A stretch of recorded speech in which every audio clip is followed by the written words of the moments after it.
Essa geração que está agora com menos idade, que por exemplo hoje está fazendo vestibular aqui, ela não pode ser formada com a percepção de que a gente deva adotar a mediocridade como sendo nossa referência para algumas coisas. Isto é, deu para passar? Claro que não. E mediocridade, como eu dizia, hábito. O contrário também, que é capricho. Também é hábito. Exemplo, eu viajo bastante, portanto, eu durmo muito em hotel, em viagem. Todos os dias que eu estou viajando, eu acordo no hotel de manhã, sozinho, que é o que a Cláudia espera, certo? Ao acordar, eu estou sozinho. Primeira coisa que eu faço, além de ir ao banheiro, usá-lo, escovar o dente, é lavar o rosto e pentear o cabelo e a barba. Pra quem? Não tem ninguém ali comigo, mesmo. Certo? Por que pentear o cabelo e a barba? Pra mim. Sabe por quê? Porque se eu habituar, não tem ninguém vendo, não vou arrumar a cama, pra quê? Vou usar de novo à noite. Tem gente que você conhece o capricho que ela tem pelo banco de trás do carro. Tem tantas coisas naquele banco. Resíduos alimentares que uma inspeção do CSI acharia, né? Indícios da Páscoa de 2004. Bolachas que estão ali no meio, encontráveis, quase próximas daquilo que já iria para o museu. Capricho. Capricho. Porque nós precisamos afastar de nós e daqueles que conosco chegam nesse mundo contemporâneo qualquer tipo de atração pela mediocridade em relação a várias faces do nosso cotidiano. Mas não, né? Em alguns momentos vem uma fúria interna, e essa fúria é a fúria, mas é a fúria da energia que move uma pessoa que não deseja ser medíocre. Num comentário que fiz no rádio na sexta-feira, lembrei, hoje o grande tribunal que funciona 24 horas é a família. Você tem grupos de redes sociais com a família, é um tribunal dioturno. Ele funciona 24 horas, sem interrupção. Você está sendo avaliado, julgado, não só eu, qualquer um de nós. Se você não der bom dia para todo mundo, às 7h12, se você deixar algum para trás, parece uma ruptura de sangue. Mas é a mesma pessoa que nunca te procura para oferecer nada. Teu celular tocou. Hoje a gente tem identificador de chamada. Você vê o nome, você sabe que a pessoa vai pedir alguma coisa para você.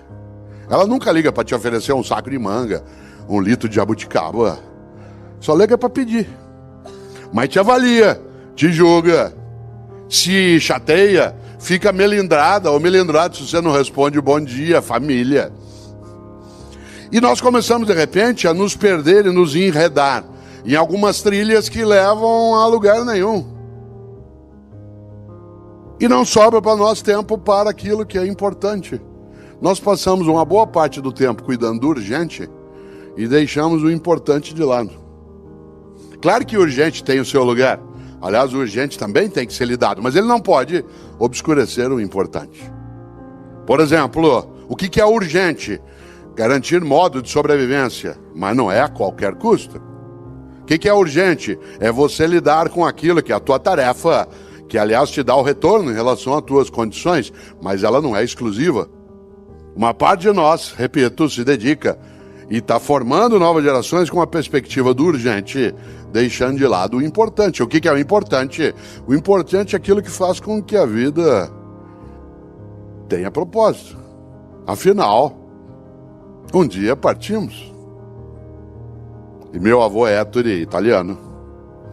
Todos os dias, quando nós, os netos, acordávamos de manhã, e ele vivia no interior de São Paulo, e quando a gente lá estava e podia encontrá-lo, meu avô, todos os dias, quando a gente acordava, ele nos perguntava sempre 2 coisas. Eu passei a vida perguntando isso aos meus filhos, e agora, quando posso, pergunto aos meus netos.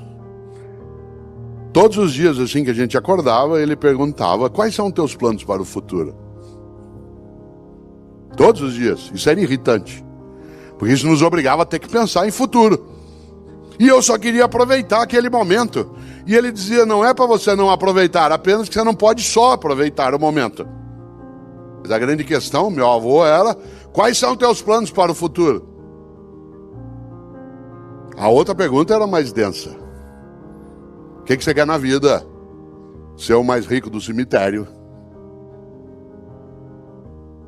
Essa frase não significava não tenha patrimônio, não tenha propriedade. Significava não tenha só isso. Pense naquilo que serve para a tua vida, que é curta, não ser pequena. Excelência é quando você ultrapassa, quando você vai além. Excel em latim significa aquilo que ultrapassa. Uma pessoa excelente, o que é? Uma pessoa excelente é aquela que vai além do óbvio. Uma pessoa excelente é aquela que faz mais do que a obrigação. Cuidado. Fazer mais do que a obrigação não é trabalhar sem salário, trabalhar sem recurso. Trabalhar fazendo mais do que a obrigação é ter a obrigação como ponto de partida e não como ponto de chegada. Uma pessoa excelente é aquela que parte da obrigação e não chega na obrigação. A obrigação é da onde você segue no começo e não o local onde alcança ao final. Você conhece gente excelente. Você conhece professor excelente. Você conhece família excelente. Você conhece médico ou médico excelente. Conhece garçom excelente. Qual garçom que você gosta? Qual garçom? Que, aliás, né, Benjamin, é uma palavra francesa, né, para nós, garçom. Olha que coisa boa. Para nós, o que é um garçom que a gente aprecia? É aquele que faz mais do que a obrigação. Qual é a obrigação do garçom? Anotar teu pedido, indicar um lugar, trazer as coisas no final. Anota. Qual é o garçom que você gosta de ser atendido? Aquele que faz mais do que a obrigação. Que sugere coisas para você. Que te indica um lugar. Que é capaz de ficar próximo, mas não ao lado, ouvindo a conversa. Que dá dica para você. Que entende um pouco o que você aprecia. Ele te captura, fideliza, e aí você volta. E em vez de ter uma única refeição naquele lugar, se tem uma coisa que você quer, é voltar lá outras vezes. É interessante. É aquela pessoa que é excelente. Olha que coisa curiosa, uma história que aconteceu um dia comigo e com o Fernando, que está sentado aqui, né? Eu não dirijo. Eu não tenho carteira de motorista, não tenho habilitação e não dirijo por uma razão que às vezes parece estranha. Eu não dirijo porque eu não gosto, né? E eu não aprecio fazê-lo. Tem gente que acha, como, você não dirige? Eu digo, eu não dirijo, não boto ovo, não fabrico rádio, né? Tem uma série de coisas que eu não faço no meu dia a dia.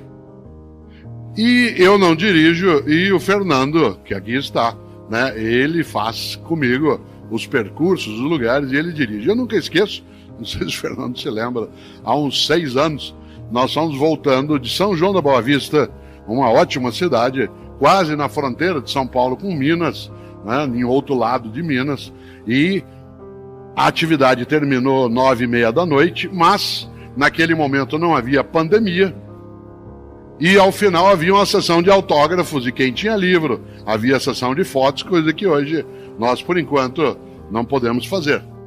Aliás, porque queremos ficar todas vivas e vivos e bem. E nesse sentido, naquele momento, saí eu, depois que a palestra terminou, para os autógrafos e fotos, e tudo terminou perto das 11h30 da noite. E nós com uma fome danada, querendo comer alguma coisa, a gente tinha tomado um lanche na hora que chegou, mas já estava muito tarde. Saímos de São João da Boa Vista, pegamos a estrada e nada aberto na estrada. Todos os postos já fechados no horário que a gente passou, era 1h e pouco da manhã, tudo fechado. De repente, a gente está vindo e vê a luz acesa num posto de gasolina. Fernando entrou, a gente babado de fome, já era 1h e tanto da manhã, e eu rapidamente fui até o balcão, ali havia uma estufa, e nessa estufa 2 bolinhos. E eu disse ao garçom, por favor, o senhor nos dá esse bolinho? Ele disse, eu se fosse o senhor não comia não. Isso criou um afeto nosso. Aliás, quando a gente pode, a gente passa por lá. Atenção, olha que pessoa excelente. Ele não se contentou em ser exclusivamente um vendedor. Tal como o faça o teu melhor, não pode ser pela maldade, pelo indecente, pelo inaceitável. Embora fosse um negócio, uma regra boa na vida é não fazemos qualquer negócio. não fazemos qualquer negócio.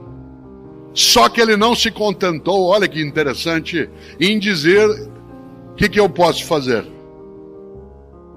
Nós dissemos, e não dá para a gente pedir um sanduíche. Ele disse, a essa hora a cozinha já fechou.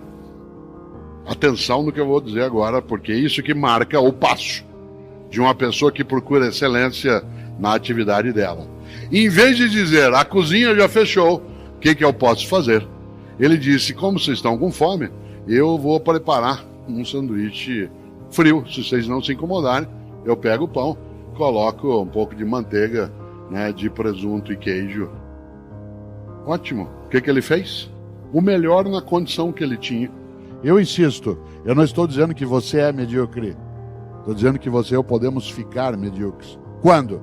Quando a gente deixa de procurar o melhor na condição que a gente tem e fica se habituando com o possível. E quando a gente se habitua com o possível, a única coisa que a gente faz é sair por aí resmungando. O que eu posso fazer?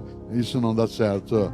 A vida é assim. O impossível não é um fato, ele é apenas uma opinião. E aí eu quero lembrar algo num dos meus livros chamado Não Espere pelo Epitáfio.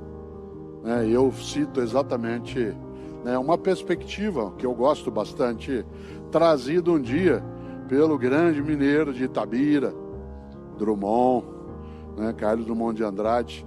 Ele, num dos seus poemas, diz algo que eu sintetizo de um modo que ele não escreveu. Eu é que faço uma síntese do poema a partir daí, quando a ideia seria: eu escavo a casca do impossível até achar o possível lá dentro. Eu escavo, claro, para quem nasceu numa área de Minas, como é o caso de Itabira, a ideia é clássica: eu escavo a casca do impossível até achar o possível lá dentro. Mas esse possível não pode ser o ponto de chegada, ele tem que ser o ponto de partida. E pessoas que querem fazer o seu melhor não têm o possível como seu ponto de chegada, mas como ponto de partida. Dizendo de outro modo, uma pessoa que não queira ser medíocre, ela procura o tempo todo a excelência. E o que é excelência? Excelência é quando você ultrapassa o óbvio, vai além. Excelência é quando você faz mais do que a obrigação. Atenção, fazer mais do que a obrigação não é trabalhar sem direito, sem salário, sem condição. Fazer mais do que a obrigação é ter a obrigação como ponto de partida e não como ponto de chegada. Uma pessoa que faz mais do que a obrigação é aquela que parte do possível para chegar até aquilo que é o seu melhor. Cuidado. No Brasil nós temos um pouco a síndrome do possível. Quer ver um exemplo? Você leva teu carro no mecânico, às vezes da manhã cedo, e diz: olha, meu carro está com um barulho estranho. Ele diz: vou fazer o possível. Você vai ao médico e diz: doutor, estou com uma dor no pâncreas. Ele diz: vou fazer o possível. Você chega para um professor e diz: professor, eu não estou entendendo isso aqui, o senhor pode me explicar? Eu vou fazer o possível. Você assusta nessa hora. Há 4 anos, vai fazer agora, nesta semana, tive que colocar uma prótese no joelho direito, porque numa atividade semifísica eu tropecei, bati o joelho num banco de areia e, entre aspas, quebrei o subcondral. Não quebra, mas seria assemelhado a uma fratura. Tentei por um tempo com fisioterapia, etc. Não deu, e aí eu tive que colocar uma prótese completa no joelho direito, que aliás é uma prótese, como vocês notam, funciona. É uma prótese alemã por dentro e por fora sou eu. E uma das coisas boas é que o cirurgião que colocou a prótese, uma pessoa extremamente preparada, em São Paulo, onde vivo, já imaginou se um pouquinho antes de eu entrar em estado de dormência mais profunda, um pouquinho antes de eu entrar dentro do efeito mais forte da anestesia, eu olhasse para ele e falasse assim: doutor, vai dar certo? Ele dissesse: vou fazer o possível. Se desse tempo, naquela contagem regressiva de 10 a 9, eu ia pedir para sair correndo. É claro. Excelência é quando você, usando a palavra vindo do latim excel, quando você ultrapassa, quando você vai além, quando você sai do óbvio. Sabe por que nós estamos aqui hoje? Nesta sala, na sala Minas Gerais? Sabe o que nós estamos aqui? Com menos de 25 meses de um cataclisma avassalador, com uma catástrofe na vida humana coletiva que não cessou. Nós estamos aqui porque dezenas de homens e mulheres em vários lugares e também no nosso país fizeram o seu melhor. Foram buscar, não desistiram, se juntaram, muitos pereceram. Perdemos dezenas e dezenas de pessoas no campo da saúde, no campo da segurança, no campo do abastecimento, no campo do transporte. Pessoas que em 2020, um ano desesperador, foram capazes de não desistir. Foram capazes de, quando alguém disse, é impossível fazer uma vacina em um ano. Não existe isso na história recente da medicina. E homens e mulheres como Drummond foram lá escavar a casca do impossível e ficaram nos hospitais, nos centros de saúde, nos lugares de abastecimento, pessoas da área médica, da área de enfermagem, fonoaudiologia, fisioterapia, e pessoas que não tinham oxigênio, que estavam sem equipamento, e foi aí essas pessoas fizeram melhor. A gente viu dezenas de fotos no nosso país e várias, de pessoas da área de atendimento sentados no corredor, exaustos, mas sem desistir. Quantos em 2020, você se lembra, eu também, em vários lugares, e aqui inclusive, não foram para casa. Ficavam nos lugares, porque se fosse para casa podiam contaminar a família. Eu não falo isso para a gente se entristecer, porque isso já é triste por si, mas para mostrar o quanto que nós temos de ter gratidão por homens e mulheres que, quando se depararam com uma coisa inclemente, em que nós, humanidade, passamos décadas achando que o grande malefício viria do espaço, que seria um meteoro, que seria né, um asteroide. Fizemos até mísseis para combater o que do espaço viria. Aí brotou do nosso modo de presença no planeta. E nós só não chegamos a uma catástrofe maior ainda, porque muita gente fez tudo, em vez de dizer eu fiz mais ou menos.